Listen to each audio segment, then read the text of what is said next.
This week on What's Your Story, we feature Vivian Mansoure from Sierra Leone. From the age of 7, Vivian witnessed numerous deaths, including the loss of some of her family members during the Sierra Leone Civil War. Born with a cleft palate and coming from a humble background, Vivian faced bullying and frequent hospital visits. Despite these challenges, she never lost hope and continued moving forward. Vivian is deeply passionate about mentoring young girls and supporting their education by donating sanitary pads and clothing to the less privileged women and widows in the community. She has authored a book titled The War. Moving to Kenya was a life-changing opportunity for her. On What's Your Story, everyone has a story. Stay tuned. Good evening and welcome to tonight's edition of What's Your Story. My name is Catherine Mwangi. Gratified that you have made the appointment again midweek to tune in tonight. We have a story of survival to thriving. My guest tonight, Miss Vivian Mansoure, is first of all a published author, but she also is a war survivor, having been born and bred in Sierra Leone. We get the privilege of knowing her story tonight and the lessons we can all glean. You're most welcome, Miss Mansoure. Thank you so much. I love your name. Oh, thank you. Is it French? Mansoure, it in the right of a word of empower. Okay. Yeah, the meaning of Mansoure, empower. Okay. Yeah. So you were born in a family of 12? Yeah. As the fifth born? Yeah. Okay, what was life like growing up? Tell me. Life was very good because my daddy, from a military background, and I was born in a barrack, and like the barrack, it's just nice because you are just around there with military people. And growing up, my parents really loved me and they showed me love. But it was a time where it was very difficult when I start to talk. Because I was born with left palate. Cleft lip palate? Yeah, yes. left palate inside the upper okay. gap. Yeah. Upper lip, yes. Yeah. Yes. Okay. Yeah. So with your siblings, what memories do you have? I have a very good memory because of my speech problem. I have a bond with them very much. Or I was not making friends. I was just glued with my England. That's why I really love them so much. Yeah. Okay, so you were born in the barracks. Your dad was a military officer. For us in Kenya, we have been fortunate to not, as a nation, not experienced what growing up in a war zone, war-torn country feels like. Could you just paint that picture for us?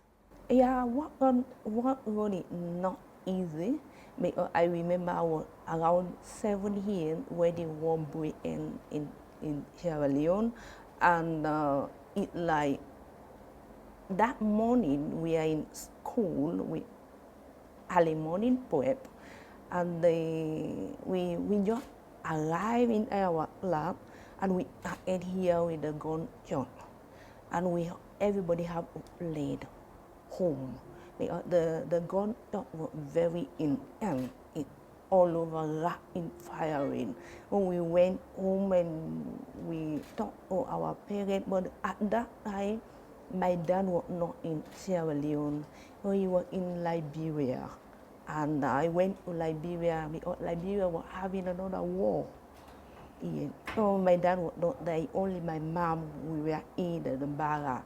But we went home and they all of us just ate indoors. And I remember very brightly that it was like everywhere was just traumatized. So I grew up with that war event. So it on coming every time. But when I remember that I'm around 13 years, my dad came back from Liberia, and the rebel went just coming approach the Sierra Leone free down. And during the Sierra Leone, it entered in It very, very like it just like in Nairobi, and the war was like in the village in Western India or Naida Barigo. Like when you are harding what it up in Marino, but you just it very, very far. Yeah. But on my own experience, when it arrived in reality, when I know that, oh, that thing is not good. And we are in here in the people are had a big cut off. Because when the rebel cut you, they will ask you which hand do you like? Do you want the long leaf or the short leaf? If you want the long leaf, they will chop off your hand, both of your hand. But when you in them coming the it will go and watch them. But what I remember that around the age of 13 years, when the war break up in Rita, where we used to stay, it like a more early in the morning, we just wake up with firing.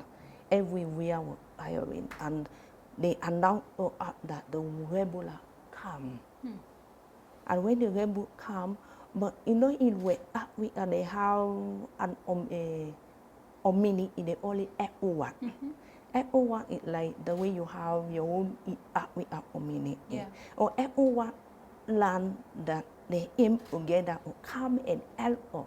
We are two called F1. So they came, they fought the rebel, they drive them far from the and in that in the moment the F1 is charged of it's very, very hard when you have foreign troops who come to your country. The movement in our country was very limited. Because wherever you want to go, the F1 will ask you where you have to go. And in your own country, you can imagine. So we will live with them. We thought they came to help us. But we didn't know that they are here to just make problem for us. And in that period, my husband was in the military. But when he was going out, and somebody told the about that man, he a rebel. And you know that time, immediately they say you are a rebel, you are be killed without any investigation. So my uncle was stabbed to death by the FOMO. Everybody was wondering what is going on. The people that we think they are coming to help us, they are coming to drive it on. And in my own experience, one time my mom sent me to go to visit another auntie. Oh, I met like 3 young boys. They were coming. I don't know where they are coming from, but when they arrived at the junction where the FOMO were, and the boy, they almost asked them, and you give me your ID. And they give their ID, but they never asked ID. Because, you know, you are a foreigner. When foreigner came to your country, you don't know many things. So, I was just standing right in front of them, and they shot them to death. And where I was, you know, at a mall, you have the Roma. I went home, check in. I was nervous. I told my mom, then you walk up home. And my mom told me, you know, now we are in a war, you have a very big how you walk. And they did a lot of in. They kill people, they rape girls. Mind you, girls that are underage, they rape them. So even the rebel that we are ready, we are we with the rebel are here. Because these rebel they are Leone like us, but they are foreign that. So it was like going on like that way. But the rebel we group them out. They came back. So this time you're how old? I was around 14 years. 14 years? Yeah. And you were born prematurely with a cleft palate, right? Upper cleft palate. So you were not able to talk the first few years of your life. So how are you even able to communicate before, because I know you came to Nairobi and will come to that experience when you came here. Yeah. But how are you able to communicate back then? When I was born, my survival was like a miracle. Because they try every aid. Even during the time, people don't know about black parent. Yes. It's very, very real. And it in early where I'm coming from, it's like an abomination. People don't want to associate your health with your family. Yes. Yeah. When I was born, and they never identify because black parent is inside the mouth. Or you are not eat out because there you have the lip that is divided, and you have the one that is inside the mouth. Yes. Or you are not identified. The only way you can identify, because I am learned almost about it when I came to Nairobi, is when you are feeding the baby, or the food will come from the nose. Yes. Or it like every time my mom is feeding me, the food will come from the nose. Okay. They took me but everybody was very ignorant about what is going on. Yes. I used to be feeling too pipe for me to survive. For you to eat. Yes. Wow. So living in the war, so there are days you would go to school, there are days you didn't have, you couldn't go to school because, the fights were a bit too much. But did you have friends growing up, or did you feel ostracized? Yes, I feel very, I did not have friends because in my community, our age, it like both we are like taboo. And when I are growing up and I are talk, they are not understand what our age. My mom, when we have like visitor the house at mall, like you are going to welcome the visitor, they will just look in like you are alien. It was like this on either. But what I am glad about my parents, they took me on normal school. And at the age, I was very, very young. I went in the garden, but I was not. I didn't realize that I was born like that. When I started to go to primary school, at that time, during the time we used to get interview. They will, wherever you put into a classroom, they have to interview you. I went for an interview, my mom took me. I went for an interview, and they told me, the interviewer told me, no, you are not ready yet because you aren't pronounced. I need to go back to nursery. And I in there for 5 years. Wow. Yeah, wow. I in there for 5 years. Yes. Every year we are going, they are rejecting me. Yes. Every year I'm going there, they are really up to 5 times. The 5 times now my mom-in-law, then we aren't eat it anymore. You guys have to help my daughter. Because I'm already grown. My unit, I'm tall. Just imagine all my classmates in that time, they are all in lab 5. And me, I'm in like lab 1. So how did you deal with that? The rejection of, the teachers? In a time of my life that I want to omit suicide. I want to omit suicide, but because it was too much for me. Even the community deny me, my family member, almost my mother, my father, they were more like my mom, and they told her, why have you given back a child like it speak to the note? It was really, really hard for her again, but you were very wrong and courageous. Yeah. And then at some point down the line, you lost your dad. Yes. Yeah. I lost my dad after he came from Liberia. The war was there. He was very sick, and he have retired hardly because of the illness. So we went out of the barrack and he was very ill. During the time he was ill, the war was there. And those time you are not just come out to go to the health and oh we the time he got the attack at night, we wanted to take him to the hospital, but all over the firing was too much. So we have to delay a little while. And when the fire ceased, we on the way going, it passed on. Oh, wow. How old were you? I was around 15 years. 15? Yeah. And your mom? Yeah. My mom was only about 8 years about the passing of my dad, and for her, it was just there, and if it had made it. After 1 year, it passed on. So a year after your dad passed on, your mom passed on. Yeah. So you and your siblings became orphans. Yeah.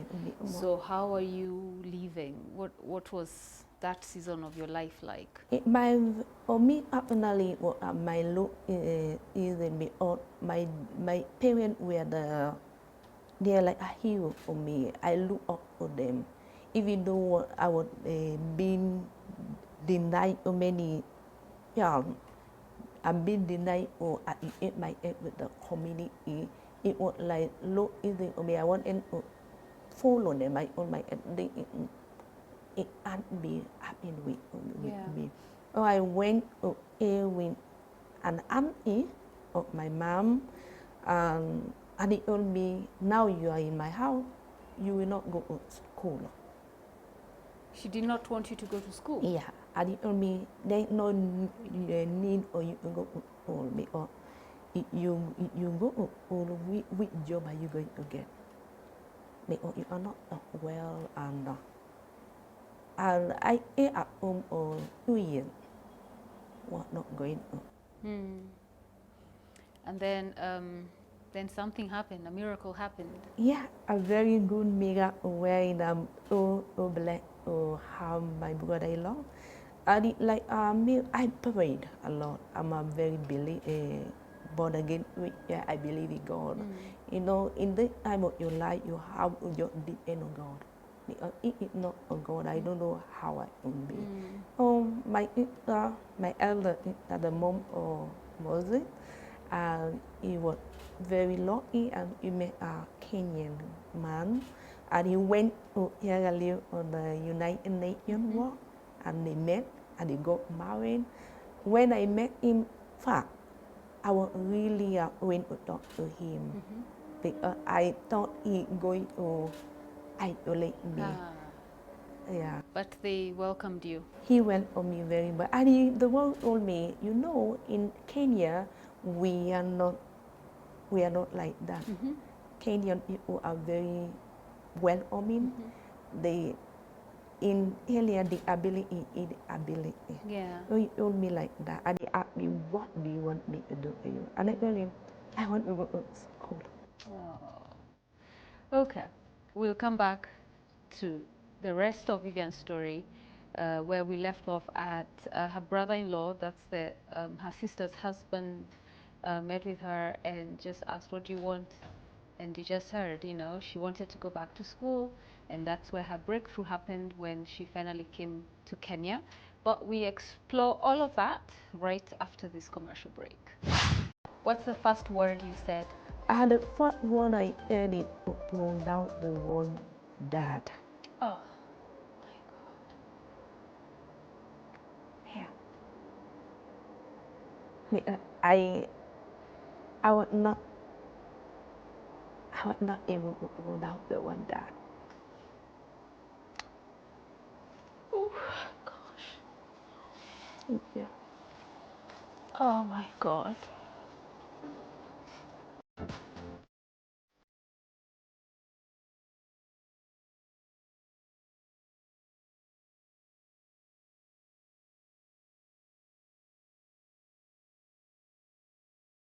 Welcome back. It's What's Your Story? My name is Catherine Mwangi. We're having a conversation with Miss Vivian Mansoray. She is a war survivor, now thriving here in Nairobi, Kenya. We left it off at, in case you're just joining us, part one of the program. She lost her dad, who was a military officer in Sierra Leone. A year later, she lost her mom. She was just 15, 16 years old. And her sister got married to a Kenyan man.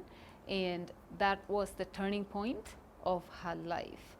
So Vivian, your brother-in-law said to you, what do you want me to do for you? You said you want to go to school.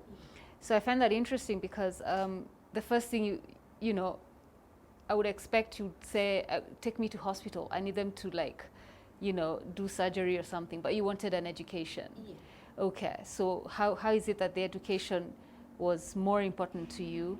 And I know the surgery came eventually, but why was you not having the surgery a priority for you at that time?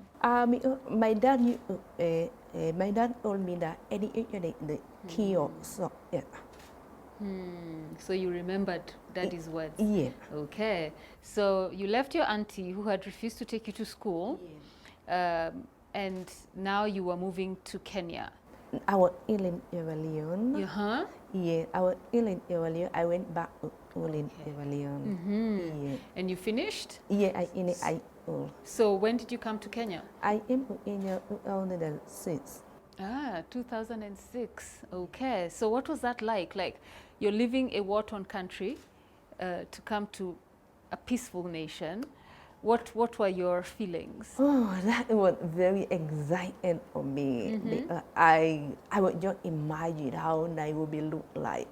And I told my finally I will be in Nairobi where people will not look down on me, because I heard that Kenya people are very welcoming. They are very lovely. They never look down on people. Oh, it's like a dream. Every day I was dreaming that I will be in Nairobi someday. Yeah. And that dream came to pass. Yeah, it came to reality. Yes, it came to reality. So you left your siblings in Sierra Leone. Yeah. So you came to live with your sister. Yeah. So what's the first thing you endeavored to do?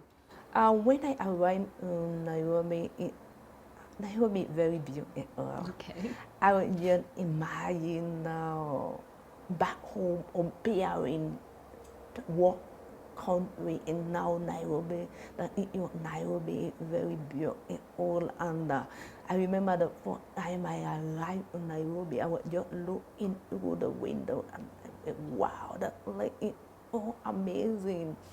I need to go back to college so that I can finish my education. Yeah. So you went back to college? Yeah. What did you study? I studied at Vivian. Okay, Yeah. wow, well done. Thank you. Okay, and so you had to make friends, you had to find your way around. How easy or difficult was that? When I arrived, because they already told me that people in Kenya are well on me. I have just talk. I was not shy anymore. I used to be a very shy girl. Wow. Whenever back home in Sierra Leone, Yes. it's like I'm not went on with you. Minute they you, I would get quiet.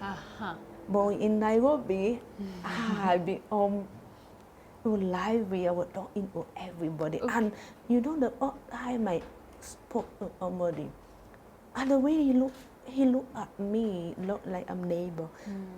It was very well on me that yeah, this is the place I have to be. Yes. Yeah. So you felt welcomed Yeah. by the community, you know, where you lived here in Nairobi. Yeah. Okay, and that boosted your self-esteem. Yeah. And you had your college education. Yeah. Okay, and then? I have my college education, and when immediately I in it was when in 2007, the post election arrived in Kenya. So we went to the village where my brother from. He came from the tribe of Luya. So we went to the village Vihiga County, and that post election was like a reminder. It was like a reminder what happened back home. My whole prayer was, God, you know, I came from a walk on we need a pig in Kenya. Yeah. They eat like a home for me. Yes. I don't want things to go like what happened back. Oh, we ate there like a month, and when things were down, we came back to Nairobi. Okay. And when we came back to Nairobi, my brother-in-law told me now you need to go surgery. Oh, wow. And that felt like what? You know, at first they right for me. Oh, my one time my agent wake me up and told me we are going to Nairobi, and I only no me I'm okay, I'm not sick. And he told me just come. Oh, we went there. Yeah. Oh, we went and inquired and when you were inquiring, it told me just wait out there, let me do thing. Yeah. Oh, they inquired with the death. Or they only how every what to do. Yeah. Or they only the only you can do just come to the the doctor. Oh, she called me and I went there and immediately I arrived in the room. I saw Emila killed like me on the wall, the picture. I was like, oh, wow. I was like, now what? And I'm like, wow, who are like me, they are here in Kenya. We inquired and the doctor told me, now I am do the surgery on you. Yes. And when he told me, I broke down. I told my, wow, at least now I am speak well. I remember that in my dream of my parents, or me to be speaking well. Yes, to speak and to be understood. Yes. Yes. So your healing took how many weeks or months? And the doctor told me in 1 month time I'll be operated. Yes. Oh, I am go to India every and the day or the surgery, like I was just dreaming, like wow. This is what I will be waiting for 25 years. Because I did my operation when I was 25 years. Yes. Yeah. What's the first word you said? The first word I heard it pronounce the word dad. Oh my God. Yeah. Because I was not able to pronounce the word dad. I was in another way where people will look down on me. People will laugh at me. When it reached time back home, I told my dad, I can't run to call him dad because it's not clear. Yeah. But when I did my do the speech therapy, I earned the therapy that the word I want to pronounce is that. But they taught me how to eat that. Oh gosh. Yeah. Oh my God. And what did that feel like? It was a miracle. Yeah. It was very, very amazing. Yeah. And I recall, I with my dad was here. Oh, that I am calling properly. And it felt like it was very painful for me. And I was just down and on my head. It's hard because all my life, all the 25 years, I had called that. I was calling him in another way that because my dad, he just went on. He just went on. But this time when I pronounce the word dad, I thought, oh Lord, he was alive. He wouldn't hear the word clear, dad. Yeah. Yeah. I think he still does. Yeah. Yeah. So your life obviously was transformed by that surgery and undergoing speech therapy. Yeah. And at what point did you decide you would write a book telling your story?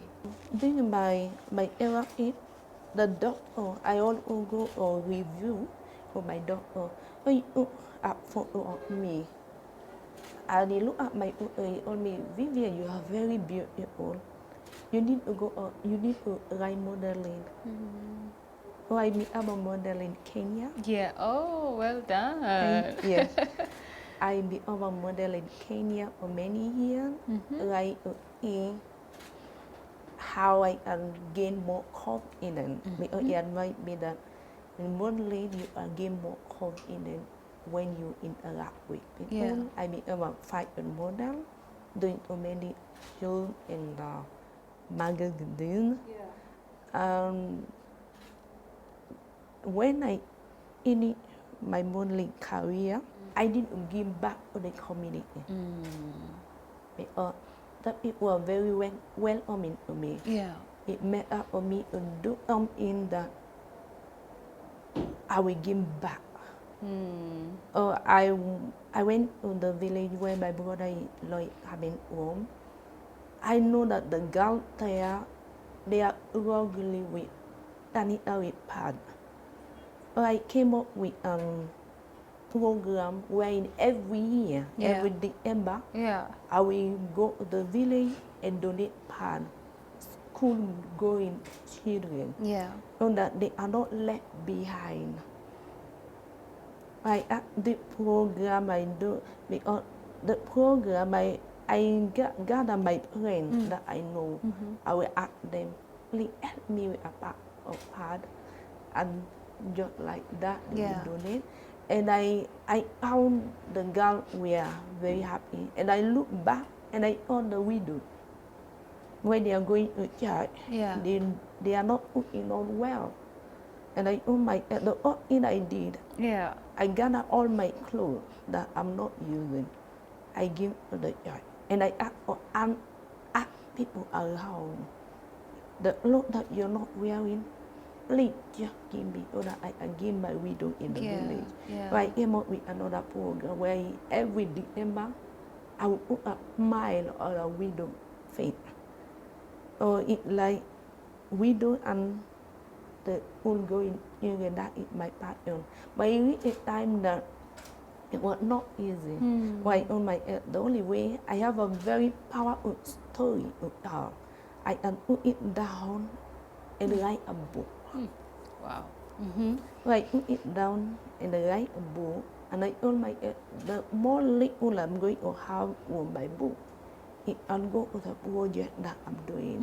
It can a girl, a book, and maybe 10 girls that they can be in school, because part is in the almost up with an according. But when you go deep into the village, they add our own part. Girl even go at end or go to the Buddha driver, just for it in children. And like, oh my God, no. I go through my education. I know the power of education. They are not be pregnant at an early age because of part. Like, oh my God, this time, it girl have to be in school. Like, I end up program with the girl. So how long did it take you to write the book? It took me 2 years. 2 years? Yeah. Oh. Because why it took me so long? It reached a time when I'm writing my book, I will break down. I will break down. So trauma is just your healing?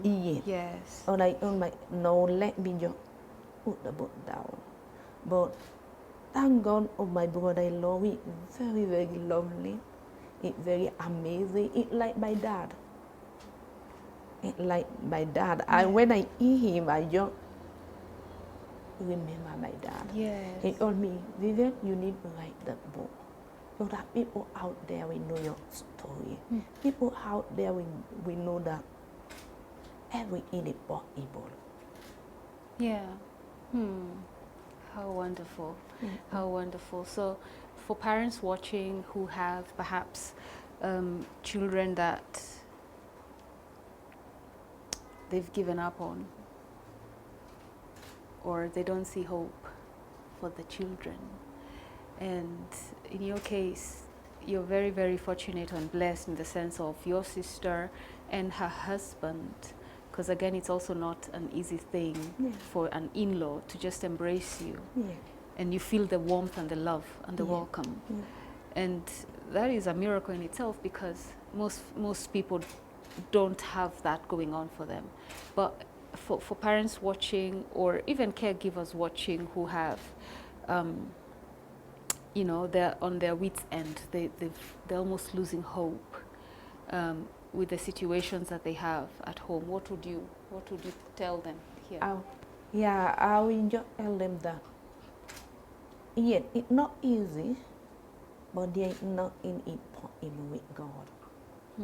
Just way to love, caring, and never give up. Never give up. Never give up. Yeah. And the title of your book is? The War. The War. Yes. Yes. And if people wanted to find the book, how can they? They can contact me on my number. You want to give your number? If possible, yes. Okay.